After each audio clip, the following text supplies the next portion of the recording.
Bismillahirrahmanirrahim. Assalamualaikum warahmatullahi wabarakatuh.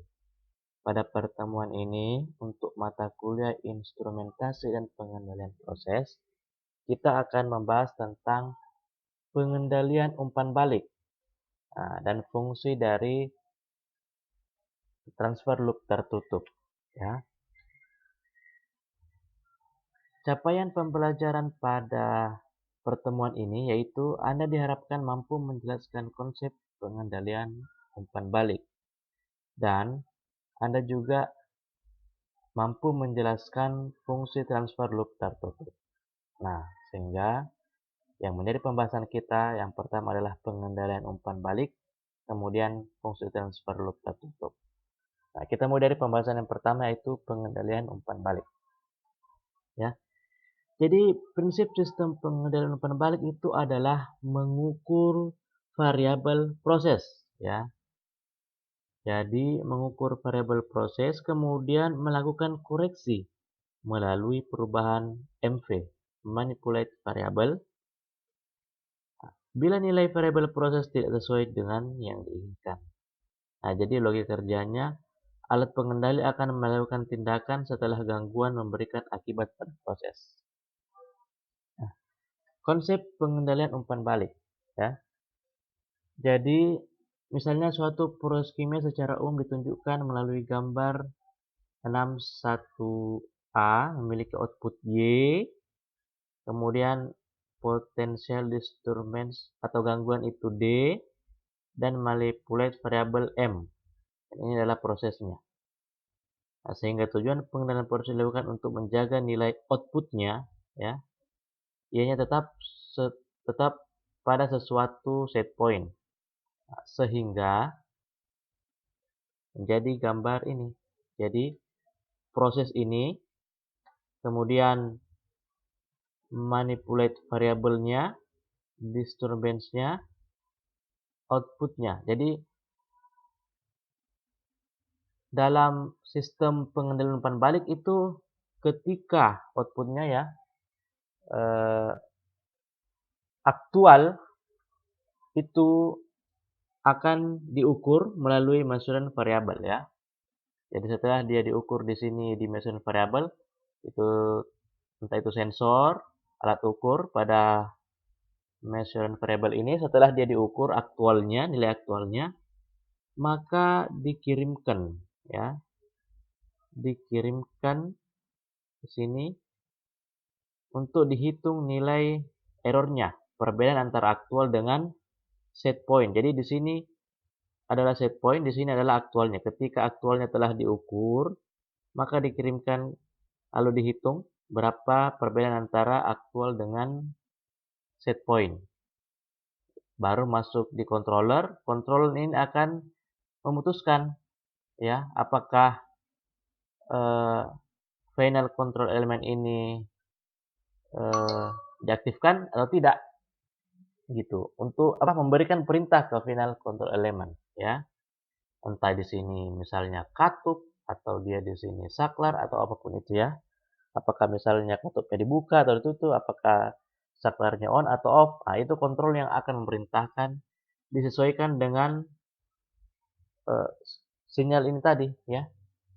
Nah, setelah final control element mengeksekusi, maka dia akan membuka atau menutup valve yang masuk pada proses misalnya. Nah, seperti itu. Seperti begitu terus kelanjutannya hingga didapatkan sesuatu proses yang diinginkan dengan model konsep pengendalian umpan balik. Nah, pada gambar 51B ya. Jadi ini 51A, ini 51B. Itu menggambarkan langkah pengendalian umpan balik pada sistem proses. Jadi aksi pengendali umpan balik akan mengendalikan output tersebut dengan cara mengukur, kemudian membandingkan, sini membandingkan, mengevaluasi, kemudian mengoreksi. Nah, adapun langkah-langkahnya seperti ini ya. mengukur nilai output menggunakan perangkat pengukur yang sesuai. Jadi aktualnya ini, nilai outputnya ini diukur dengan alat ukur yang sesuai. Misalnya level mau diukur, ya berarti kita menggunakan sensor level. Kalau misalnya yang menjadi output dan set point adalah suhu, maka di sini adalah mungkin termokouple, ya. Jadi disitulah dikatakan menggunakan perangkat pengukur atau alat ukur yang sesuai. Nah, nilai yang ditunjukkan oleh sensor pengukur dinotasikan sebagai YM, ya. Y measurement. Ya, kalau ini ada Y aktual, ini Y yang diukur, ini adalah Y set point yang diinginkan. Nah, setelah itu membandingkan nilai output hasil pengukuran, jadi YM-nya ini dibandingkan dengan nilai output yang diinginkan. Nilai output ini. Jadi ini dibandingkan dengan ini. Ya. Hasil perbandingan berupa penyimpangan atau error. Nah, di sini dihitung. Itu berapa set point dikurang yang diukur atau aktualnya. Nah, berapa selisihnya. Ketika nilai penyimpangan ditransmisikan ke pengendali utama, main controller, ya.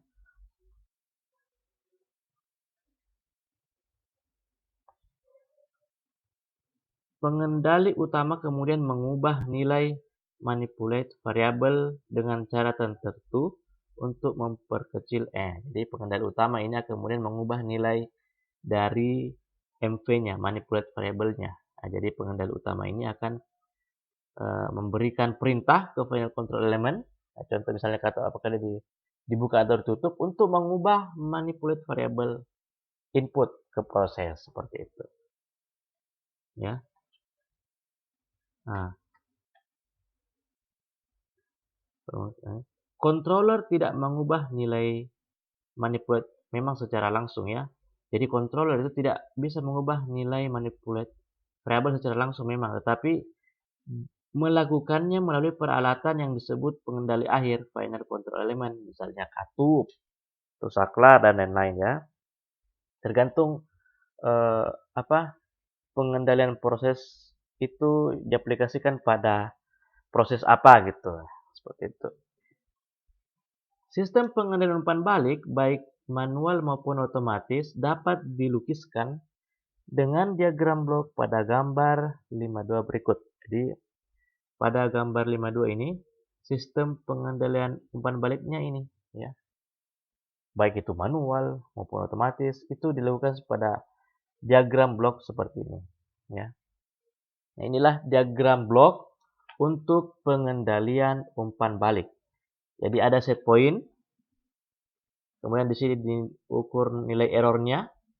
Error itu adalah selisih dari set point dengan Y aktual, YM. Y aktual itu diukur oleh Y yang diukur oleh unit pengukuran. Kemudian dari situ masuk ke controller, pengendali. Kemudian memerintahkan ke unit kendali akhir atau final control element untuk manipulate variabelnya diubah, barulah masuk ke proses. Yang masuk ke proses juga ada disturbance, ya, gangguan. Kemudian barulah ke output, ke VP, variabel proses. Nah, jadi untuk pengendalian umpan balik ini memiliki kelebihan dan kekurangan, ya. Kelebihannya dia mengantisipasi gangguan baik yang terukur maupun tidak terukur. Jadi dia bisa mengantisipasi gangguan. Jadi ketika misalnya ada gangguan yang menyebabkan variabel prosesnya itu tidak sesuai dengan set point, maka dia akan terbaca ada error, ya. Ketika ada error, maka pengendali akan menentukan apakah unit kendali apa yang dilakukan oleh unit kendali akhir ini akan diperintahkan oleh pengendali. Jadi fungsi yang pertama itu dia bisa mengantisipasi gangguan, ya. Beda kalau tidak ada umpan balik. Ya, kalau misalnya ada gangguan ya jalan terus aja. Ya, tidak ada umpan baliknya. Kalau di sini ada umpan balik. diukur variabel aktualnya, ada error, pengendali membaca apa yang harus dilakukan oleh unit kendali untuk mengubah manipulasi variabel untuk sebisa mungkin variabel proses itu sama atau mendekati set point. Nah, seperti itu. Kemudian tidak perlu mengetahui perilaku sistem secara tepat. Jadi untuk pengendalian umpan balik dia tidak perlu mengetahui perilaku sistem perilakunya secara tepat ya. Kemudian bersifat tegar, yaitu tahan terhadap perilaku perubahan sistem. Jadi ketika dia ada perubahan sistem di proses, ya dia tetap melakukan umpan balik untuk menjaga set point itu sedekat atau kalau bisa sama dengan variabel proses gitu. Tapi dia juga memiliki kekurangan. Kekurangannya apa? Tindakan koreksi dari variabel proses ya, itu baru terjadi setelah gangguan berpengaruh pada sistem proses. Artinya ketika nilai PV-nya berubah ya. Dia juga bisa menyebabkan sistem itu tidak stabil. Karena kan dia ada terus umpan balik, ada terus perintah yang dilakukan oleh controller yang membuat sistem itu tidak stabil. Pada gangguan yang terus-menerus, proses tidak mencapai kondisi yang mantap. Ya. Nah, contoh, ya. Misalnya ada sistem pengendalian temperatur tangki pemanas. Nah, sistem proses pada gambar 53 ini adalah pemanas cairan dalam tangki yang berpengaduk ya. Jadi ada pemanas cairan yang masuk ke dalam tangki. Tangki ini diberi pengaduk untuk menghomogenkan ya. Sasaran operasionalnya adalah mengendalikan suhu dalam cairan dalam tangki ini ya. Cairan dimasukkan dalam tangki dengan laju alomatik Fi dengan satuan meter kubik per jam pada suhu Ti derajat Celcius. Nah, pada saat yang sama cairan juga dialirkan keluar dengan laju aliran F dan suhu T. Ya. Jadi masuk itu kita simpulkan F input dan T input jadi laju alir volumetric input dan suhu input, kemudian yang keluar output itu kita lambang saja F dan T ya. Kemudian cairan dalam tangki diaduk dengan pengaduk ini karena dia adalah tangki berpengaduk. Kemudian fungsi dari tangki berpengaduk itu ya menghomogenkan, suhunya juga bisa menjadi homogen karena dia mengaduk cairan di dalam ya sehingga panasnya bisa lebih homogen. Nah, T dalam tangki, jadi suhu dalam tangki ini sama dengan suhu cairan yang keluar. Ya. Nah, jika suhu yang terukur oleh sensor TM ya berbeda dengan suhu yang diinginkan oleh set point, maka pengendali akan mendeteksi adanya error, ya, karena ada selisih antara suhu yang terukur aktualnya yang diukur oleh sensor TM dengan suhu yang kita inginkan set point. Jadi ada perbedaan antara TM dan TSP. Nah, ketika ada suhu yang diinginkan, suhu yang terukur sensor, ketika pengendali mendeteksi adanya error, maka akan segera memerintahkan pemanas untuk menambah atau mengurangi pemasok panas agar bagaimana errornya ini menjadi kecil. Kalau errornya semakin kecil error, maka set point akan semakin lebih dekat dengan aktual ya. Nah, jika nilai pengumuman pemasok panas tersebut sebanding dengan nilai error, berarti sistem pengendali tersebut bekerja dengan model pengendali proporsional. Pemanas yang dipakai dapat berupa pemanas listrik atau juga bisa berupa koil pemanas yang menggunakan uap ya. Jadi uap dari boiler sebagai media pemanasnya. Jadi bisa langsung listrik dari panasnya dari sumber listrik ya. Bisa juga misalnya dia memperoleh panas dari steam ya. Misalnya uap sebagai media panas. Nah, kalau misalnya pemanas listriknya yang digunakan berarti elemen pengendali akhirnya itu adalah transformator yang mengatur atau mengubah kuat arus yang mengalir pada elemen tersebut ya. Kalau misalnya steam yang dipakai, maka elemen pengendali akhirnya tersebut itu berupa valve atau keran Ya, jadi misalnya panasnya berlebih, berarti kerannya ditutup supaya steamnya itu tidak masuk air karena suhunya sudah mencapai set point, misalnya seperti itu. Atau mungkin eh, diatur persentase pembukaan valve-nya sehingga didapatkan suhu yang diinginkan itu aktualnya sama dengan set point atau sangat mendekati dengan set point. Nah, untuk kasus tersebut, ya sistem pengendalian tangki pemanas berpengaruh tersebut itu bisa dilihat dengan diagram blok. Ya, kemarin kita sudah belajar tentang diagram blok. Nah, untuk kasus tersebut, diagram blok ini seperti ini. Jadi, di sinilah prosesnya, ya. Ada di di sini manipulate variable masuk, kemudian ada variable proses, ya. Jadi, di sini variabel proses suhu aktual akan diukur oleh termokouple sebagai unit pengukur suhu yang kita notasikan atau simbolkan sebagai YM. Kemudian YM di sini dengan YS akan diukur oleh error selisihnya berapa. Ketika ada selisih, maka pengendali akan menentukan apa yang harus dilakukan oleh unit kendali akhir, valve-nya. Apakah dibuka atau ditutup atau dibuka dengan bukaan persen berapa gitu. Nah, untuk mengubah manipulate variabel yang masuk ke dalam proses untuk mencapai suhu aktual itu sedekat mungkin atau sama dengan set point. Nah, seperti itu. Diagram blok untuk pengambilan umpan balik pada contoh kasus tangki berpengaruh tersebut ya, di mana dia merupakan tangki pemanas itu seperti inilah diagram bloknya. Ya. Nah, itulah untuk pengendalian umpan balik dengan bagaimana menggambarkan diagram bloknya. Nah, kemudian kita melangkah ke fungsi transfer loop tertutup. Ya. Jadi pengendali merupakan rangkaian peralatan elektronik seperti halnya komputer ya. Suatu pengendali dapat bekerja apabila mempunyai masukan yang sesuai dengan karakteristik pengendali tersebut, yaitu berupa masukan berupa arus ya. Karena komponen-komponen pengendali berupa peralatan elektronik. Nah, jadi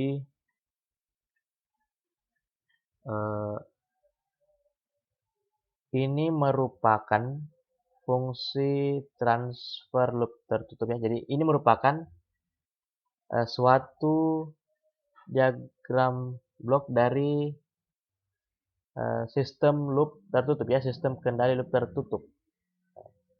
Kenapa? Karena ada semacam umpan balik ya. Nah, kalau semisalnya dia tidak ada umpan balik seperti ini, dia istilahnya loop terbuka. Contoh misalnya di mesin cuci kita atur misalnya contoh kalau loop terbuka. Loop terbuka contoh misalnya mesin cuci. Diatur waktunya di sini 10 menit untuk memutar pakaian ya di mesin cuci. Prosesnya adalah pencucian mesin cuci. Ya, mungkin ada gangguan. Kemudian outputnya adalah bagaimana hasil cucian. Apakah efektifan itu berapa persen ya. Nah, mau dia masih kotor kah, setengah kotor kah, atau sudah bersih kah? Ya, kalau dia waktunya sudah mencapai 10 menit, ya otomatis akan langsung diberhentikan. Proses ini akan diberhentikan. Nah, seperti itu loop terbuka. Kalau loop tertutup, eh, ada aktualnya, dia diukur aktualnya. Kemudian ketika aktualnya itu belum mencapai yang kita inginkan, maka dia akan melakukan proses itu terus. Nah, seperti itu kalau sistem loop tertutup. Tapi kalau terbuka ya hasilnya ya tidak ini ya, tidak ada tidak peduli akan hasilnya. Pokoknya ada set point, maka set point itulah yang akan terjadi pada proses. Nah, contohnya tadi mesin cuci.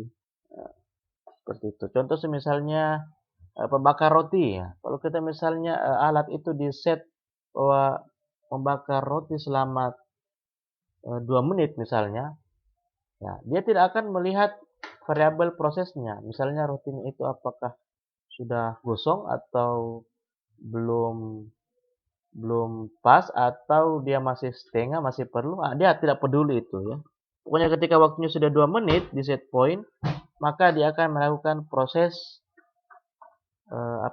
dia akan memberhentikan proses. Jadi proses itu berlangsung hanya bergantung pada set point ya. Manipulate variable itu adalah set point. Itu kalau loop terbuka. Kalau loop tertutup, dia harus menghitung aktualnya. Jadi kalau ketika misalnya aktualnya itu diukur lalu tidak sesuai dengan set point, maka akan muncul error ya. Error itu ISP dikurang IM.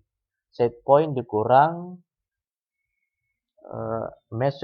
measurean Y. Jadi variabel prosesnya diukur lalu dibandingkan dengan set pointnya, selisihnya itu ketika ada selisih maka dimasukkan ke dalam controller. Controller akan menentukan apa yang harus dilakukan untuk ke final control element. Misalnya valve ya, dia adalah kran misalnya. Apakah krannya itu harus dibuka? Kapan kran itu harus dibuka? Kapan kran itu harus ditutup? Itu dikendalikan melalui fungsi transfer loop tertutup ini. Seperti itu. Jadi fungsi transfer loop tertutup ini itu adalah suatu proses ya, suatu sistem pengenalan proses di mana kita berusaha untuk menjaga variabel proses itu ya, misalnya suhu sesuai dengan set point. Jadi aktual kita sesuaikan dengan set point. Entah itu suhu misalnya, level misalnya, pH, dan lain-lain. Nah, jadi seperti itu. Kemudian kita lanjut.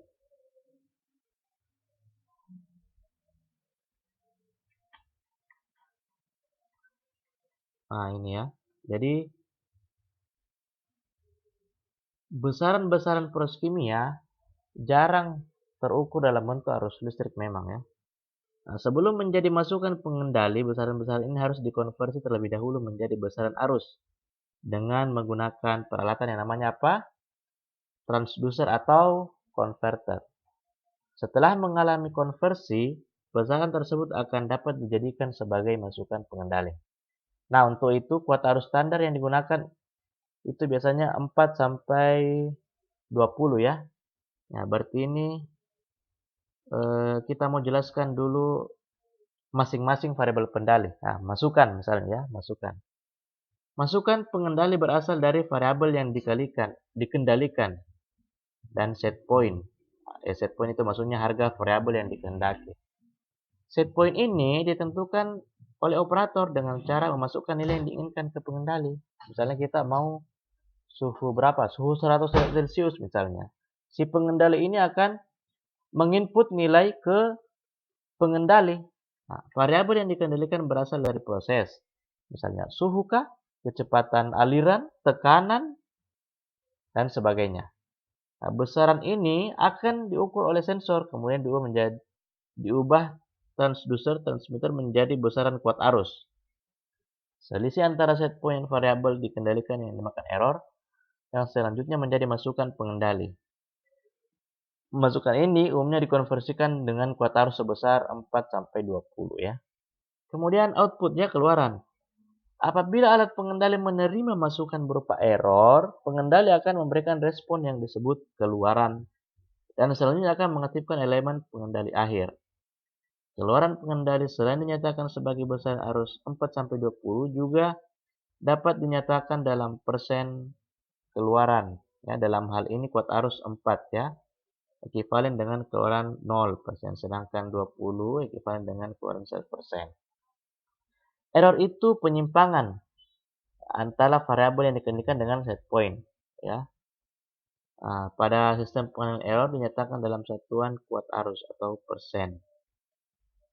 Berikut adalah penjabaran penentuan fungsi transfer dari loop tertutup ya. Loop tertutup itu ya pengendalian umpan balik ya. Jadi ketika dia merupakan pengendalian umpan balik berarti dia sistemnya adalah sistem loop tertutup. Nah, seperti itu. Jadi, eh, misalnya T ya, T set point, kemudian ini error, kemudian itu G dari controller, kemudian G dari eh, valve misalnya, kemudian manipulate variable, ada G dari disturbance, kemudian ada G dari proses, kemudian ada T output, kemudian G measurement yang diukur oleh sensor, alat ukur, dikeluarkan menjadi eh, T yang diukur ya, yang di measure ya, T measurement. Jadi respon YS itu adalah GD dikali DS tambah GP kali MS. Nah, MS ini ya itu GV dikali CS ya. Nah, kemudian CS ini adalah GC dikali errornya. Nah, errornya itu adalah Y set point dikurangi Y measurement ya. Kemudian Y yang diukur itu adalah GM dikali Y ya. Kemudian GM dikali Y itu ya GP kali GV kali GC kali GM ya. Sehingga YS menjadi GD per 1 ditambah GP, GV, GC, GM, DS ditambah GP, GV, GC per 1 tambah GP, GV, GC, GM, YSPF ya. Nah, seperti itu. Nah, ini ada contoh ya. Misalnya ya, suatu pengendali mempunyai range 4 sampai 20. Pengisian kuat arus yang diinginkan adalah 9,9, sedangkan yang terukur itu 10,7. Berapa besarnya error? Ya, error itu kan arus set point dikurangi arus masuk ya. Itu berapa? 9,9 kurang 10,7 ya. Jadi kita set point 9,9 ternyata aktual yang diukur 10,7. Oh, ternyata dia ada selisih min 0,8 ya. Dia juga bisa menjadi ASP dikurang AM dikali span kali 100%. 9,9 kurang 10,7 jadi selisihnya ini per 20 kurang 4 kali 100% itu sama dengan minus persen. Nah ya. Nah, untuk pengendali digunakan mengendalikan suhu pada range 300 sampai 440 derajat Celcius misalnya. Set point-nya 384, tapi yang terukur 379 aktualnya. Maka TSP ya, suhu set point dikurang suhu yang diukur dibagi span kali 100%.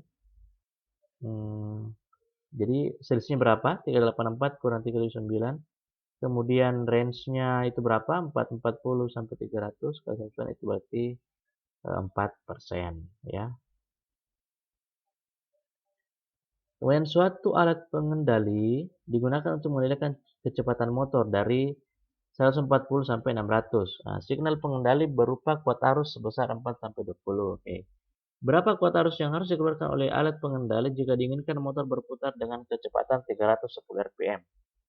Nyatakan juga dalam persen keluaran. Jadi konversi span kecepatan dibanding span arus ya 600 dikurang 140 itu range yang mau di set point, kemudian arusnya 20,4 menjadi 28,75 rpm per miliampere. Kuat arus yang terjadi pada 310 itu dimasukkan rumusnya hingga mengeluarkan hasil 9,91 MA, kemudian persen keluarannya dimasukkan rumusnya hingga mencapai hasil 43,7%. Ya, demikianlah penjelasan tentang pengendalian umpan balik dan fungsi transfer loop tertutup ya. Nah, Lebih dan kurangnya mohon dimaafkan. Assalamualaikum warahmatullahi wabarakatuh.